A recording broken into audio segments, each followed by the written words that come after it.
Hi, my name is Abstep and today I'm going to tell you why I play Gnar. Gnar is a very in-depth champion, with all his little passives and mechanics, some of which I found out by making this video. Gnar's passive is Rage Gene. While in mini Gnar form, Gnar generates fury upon dealing or receiving damage. His fury decays if he has not dealt or received damage in the last 13 seconds.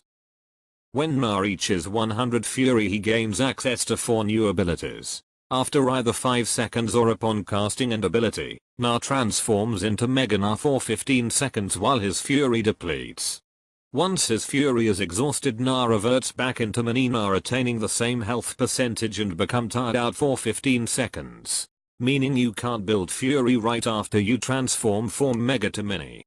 It's not even over yet. Mini Gnar gains 10 to 30 base movement speed and 5.5% to 99% bonus attack speed. Also he gains 250 to 335 attack range for a total of 425 to 510 range. Mega Gnar gains 43 to 774 base health, 2 to 36 base armor and magic resistance, 2.5 to 45 base health regeneration and 2.5 to 45 base attack damage. That was a lot to talk about. Let's talk about Gnar's Q. In mini form, Gnar throws his boomerang forward in a line, dealing physical damage to all enemies hit and slowing them for 2 seconds. Enemies beyond the first take only half damage and each enemy can only be damaged once. Next, upon striking an enemy or reaching maximum range, the boomerang slowly comes to an end and travels back in a fixed direction, calculated at the apex of its flight based on Gnar's movement, accelerating along the way. Let's say you catch it.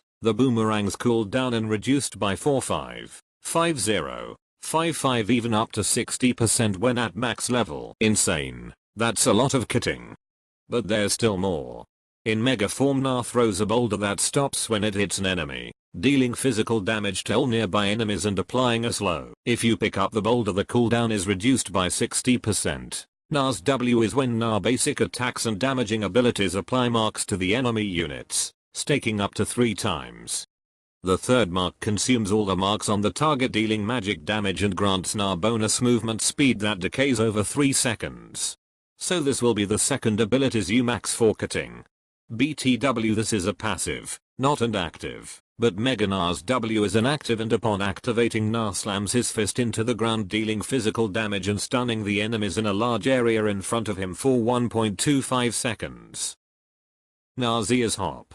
Wait. It's literally only named Hop. Really? Okay then. When Gnar leaps to the target location, gaining bonus attack speed for 3 seconds. So hoping, boomeranging, and your passive W, you're like Sonic compared to the rest of the enemies. If Gnar lands on any unit, he bounces off them to jump the same distance again, and if they are an enemy, he also deals them physical damage and slows for 60% for 0.5 seconds, while they're either not getting away or not catching you. Mega Gnar gets a cooler name than Hop. Mega Gnar's E is Crunch. Upon activation, Gnar leaps to the target location, applying Hop's physical damage and slows all nearby enemies upon impact. At 100 fury, Crunch instead turns into Hop and Crunch, which keeps Hop's bounce but applies Crunch's area of effect around both areas. Sadly, the ability can only damage enemies once. Gnar's R is called Gnar. In all caps with an exclamation point, very original Rito. In mini form, it's just a passive which gives his W bonus movement speed and Q's cooldown reduction. In mega form, you knock all nearby enemies in the target direction, dealing physical damage and slowing them for 45% for a short duration. Enemies that hit terrain take 50% increased damage and are stunned instead for the same duration. Whoa. I am overwhelmed just saying all that. Let's move on to laning phase. When laning, you want to, depending on the matchup, bully the opponent with your Q and W. You want to either auto 3 times or auto attack twice and then throw UQ for maximum damage. Since your base attack damage is so low, your W's passive is your main source of damage. When last hitting, you want to get 2 stacks on a minion and then hit him a 3rd time to secure the last hit. Trying to last hit with Gnar is a nightmare. So this is an easy way to make sure you don't fall behind. Let's say you're pushed to the enemy team's tower and the jungler comes in to gank. Either wait for him to use his gap closer if he has one, then jump off his head or a friendly enemy minion's head. This will ensure you get away with minimal injury. Teamfights. Teamfights are very difficult for Gnar. You want to get the most you can out of mini Gnar while also getting all your stuns with mega Gnar. So what I do is join the battle with either no fury or half fury, just depends, and I get my fury to 100. Then jump in the enemy team first using my W or my ult if their team is close to terrain. Then I follow up with a Q, making sure to stay between them and my team. This usually works really well. But if you don't get the ADC stunned or slowed, it might not turn out so well for you or your team. So I recommend waiting to get 100 fury until you are for sure you can get to their backline. Gnar combos. Gnar has some combos which give you the most damage each trade. First is the one I already mentioned, auto attack twice and hit them with a boomerang. Next, auto attack either once and hit them with a boomerang, or auto attack twice and then jump on them with your E. This gets you ahead of them and slows them so you can keep getting your W passive off on them. When you're about to turn mega Gnar, you want to jump, so you go a long ways and then W or R then Q, which I already talked about. This will provide your team with a lot of time to catch up and start dealing their damage. Taunts.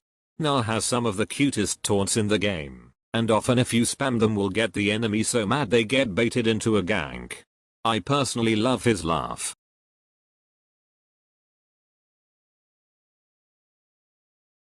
Build paths. While some of Gnar's abilities scale off AP, you generally want to build health and armor. For obvious reasons. So here are some builds I like. When going against an AP champ, or if they have a lot of magic damage on their team, you might want to get a more of the Malmortius. This is great because not only does it give you magic resist, but it also gives you a shield if take magic damage that would leave you with less than 30% of your maximum health. So it's great. If you are versus an AD champ, get Randuin's Omen. Its great armor has a slow and reduces crits by 10%. Perfect for a crit heavy lane or just surviving engages in team fights. Next, I either get a Sprit Visage for heavy AP team or Warmogs. Warmogs is a great second item. It gives you lots of regen when you're not in battle and lots of health. But Sprit Visage is also a great second item, not only for the magic resist, but when you go mega you get bonus health regen and increase all healing effects by 20%. So win or win. Doesn't matter. Next, I get Merc Treads with Distortion. These boots give you magic resist, 45 movement speed, and all stuns, slows, taunt, fears, silences, blinds, and immobilizes are reduced by 20. With the Distortion enchantment, teleport, flash, and ghost cooldowns are reduced by 15% and grant additional movement speed. Ghost grants 40%. Flash grants 20% for 1 second after casting, and teleport grants 30% for 3 seconds after using. TP ganks will be a lot easier with these boots. Next, I get a Black Cleaver. If the enemy team has armor, then this is the perfect item. It stacks 6 times for a maximum of 30% armor reduction. Also, it gives 20% cooldown reduction and 300 health. Next, I get Thornmail, or if you haven't gotten Warmogs yet or Sprit Visage, get that, then Thornmail. Thornmail is great if the ADC is fed or for shutting down ADCs in general. It gives 100 armor and with hit by and auto attack returns 15% of the damage taken plus 0.25 of your bonus armor.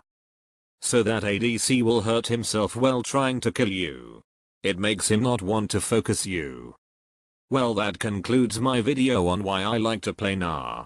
Let me know if you want to see more and what champ I should do next. Thanks guys.